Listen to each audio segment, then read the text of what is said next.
today we're going to be talking about the connection between electric force and field. Before we can understand this relationship, we need to cover a few basics. So let's start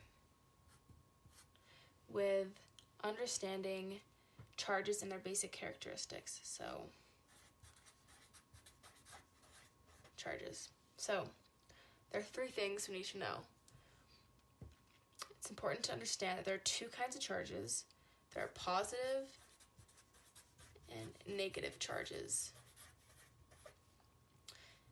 Like charges, so a positive and positive, or a negative and negative charge, they repel each other. So like, repel, and then opposite charges, they attract. So let's look at these. So if we had a positive charge, another positive charge, these would repel away from each other. Then if we had a positive and a negative, these would attract towards each other. And this happens because there is an invisible field created by each charge, which either pulls in or repels an incoming charge. So in this situation, an entering positive charge will be repelled outwards. And there's this force created by this field when this comes in that causes it to repel, or in this case, attract. And that's what we're going to be talking about today. Okay, so let's talk about the equations. So first, let's look at the electric field equation. So electric field is equal to K, constant K, times the charge Q over the distance R squared. So if we look at the units, electric field is equal to newtons over coulomb. Constant K units are Newton times meters squared over coulomb squared. And the charge Q is equal to coulombs, and the R units are in meters. And it's important to note that electric field is inversely related to R. So the electric field, as we get further away, as R gets bigger, electric field is going to get smaller. Now let's look at force. So force is equal to K times Q times Q2 over R squared. Force units are equal to newtons, and I have here circled a portion of the equation, and that is K times Q1 over R squared. And that's because we can find this exact portion in the electric field equation. So the electric field equation is within the force equation, and that's because a force is created when a charge enters another charged field. So let's say we have Q1. Let's just say Q1 is right here, and this is its electric field, and then Q2 enters. Q2 is going to feel a force due to Q1's electric field, and that's where this all comes from. Now let's look at our third equation, and this third equation stems from this fact right here, that you can find the electric field equation within the force equation. So force is equal to electric field times the charge. Let's just label this Q2, this example right here. Now let's check out the units, see how the units cancel. So electric field units are newtons over coulombs, and then Q2's units are coulombs, just coulombs, and these both cancel just to give newtons. So all this math checks out perfectly.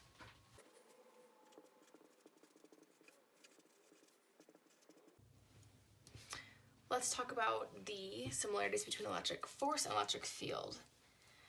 So an important thing to know is that both the electric field and electric force are vectors. So both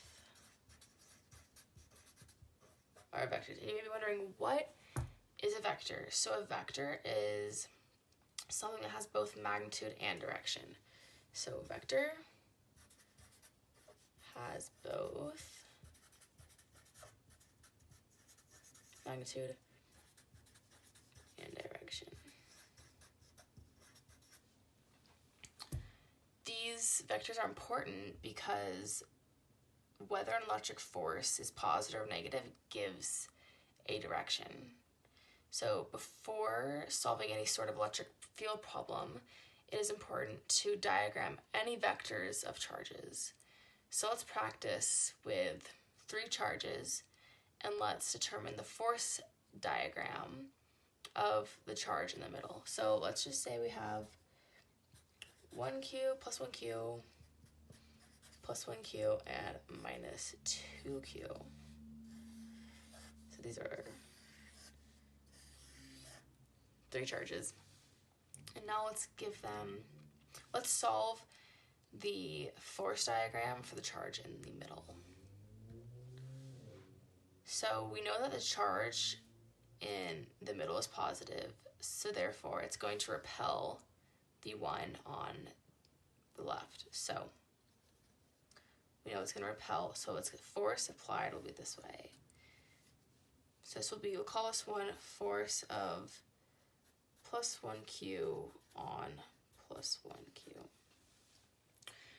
Now we have to consider the minus 2q charge that's on the right. So this is oppositely charged, so you know it's going to attract. So if this is going to attract, it's going to push it this way as well. So we're going to have, we'll call this force of minus 2q on plus 1q. So I drew this line a little bit longer than the one for our other charge, and that's because the magnitude component, right? Negative 2q, so it's going to be double the amount of electric field. That, assuming that these are equidistant, these are all the same distance apart from each other. So knowing this, we can create a net force equation. So let's create that net force equation. So because these are in the same direction, we can just add them together. So we're going to have force of plus 1q on plus 1q plus force of negative 2q on plus 1q. Now let's talk about electric fields and how to diagram them. So let's practice with a positive charge, plus 1q. There are a few rules to diagramming electric fields. So let's write them out. Rules. So, first of all, field lines are perpendicular to the surface of the charge. So let's draw those. These field lines are all perpendicular to the surface. So perpendicular to surface. 2, field lines leave the positive charges and enter the negative charges. So let's do a negative charge. Negative 1q. So perpendicular again.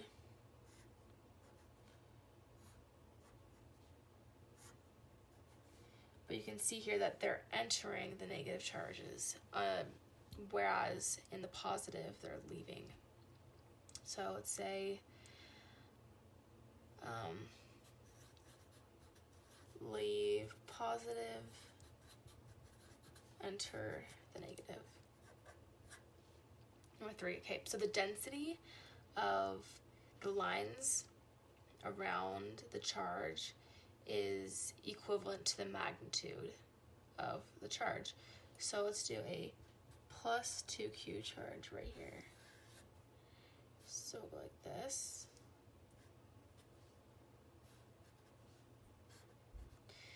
But because it is 2q, and I need to have double the lines than the 1q. So let's double the lines.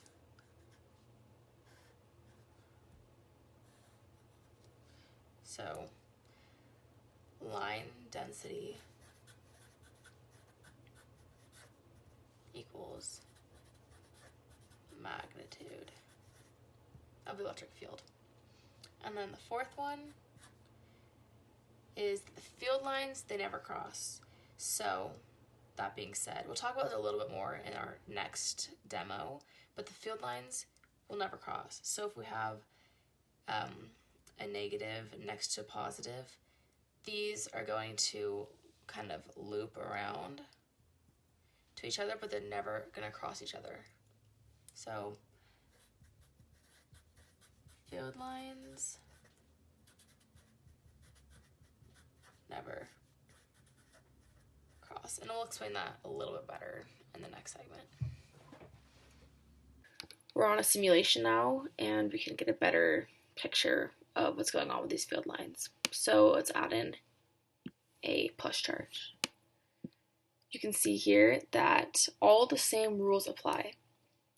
The field lines are leaving the positive, and if we add in a negative right here, they enter the negative, also perpendicular to the surface. We can also see that field lines are never crossing, so they're leaving and then entering without crossing each other ever. We can also see that the density of the field lines represents the magnitude, and we can really see this well with a sensor. So if we place the sensor right next to the plus charge, it feels a huge force, but as we get further away, it feels less of a force. And you can see out here, the density is a little bit smaller, and I think they're trying to represent this with how the lines are kind of faded, not as strong. And if we do the negative side, negative charge, we can see as we get closer again, it feels a very large force, whereas you get further away, almost feels no force over here. So we know this because of our equations, right? Of both electric force and electric field have r squared in the denominator, meaning that they're inversely related.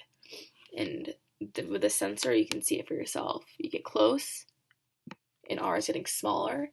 The force is getting larger when you get further away, and the r is large. The electric field, electric force is smaller. Okay, now let's do a practice problem. This one's more complicated, but it encompasses everything that we've learned. So, what is the force felt by the charge located at x equals 8 centimeters in the figure above, given that Q is equal to 2.17 microcoulombs? So you can first do our force diagram, and we can see that this is a negative charge, this is a positive charge. These are closer, so it's going to be a stronger force than over here. So that's 5 centimeters, this is 3 centimeters. So we can depict this in our force diagram right here. So force of plus Q at 11 on negative 2Q, it's a bigger force, and then force of plus Q at 3 centimeters on negative 2Q. And then we can do our summation equation. Because they're opposite, we're going to subtract. So force net is equal to force plus Q at 11 centimeters on negative 2Q minus force of plus Q at 3 centimeters on negative 2Q. And we can substitute in for our force equations. We can substitute in for K. These are our Q's right here. And there's our R right here. So our 0.03 squared, because 3 centimeters, right? And then 0.05, because it was 5 centimeters, we square both. We find that the force of Q plus Q at 11 centimeters on negative 2Q is 94.07 newtons, and the force on plus Q at 3 or the force of plus Q3 on negative 2Q is 33.866 newtons. We subtract them and we find that the force felt at 8 centimeters is equal to 60.21 newtons.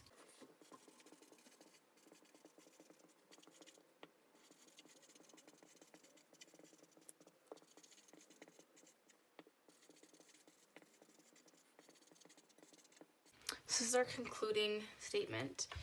You guys learned a lot today. You learned that every charge creates an electric field. That electric field has the potential to create a force, and we learned the rules of electric fields. Hope you guys enjoyed this video and that you guys learned a lot.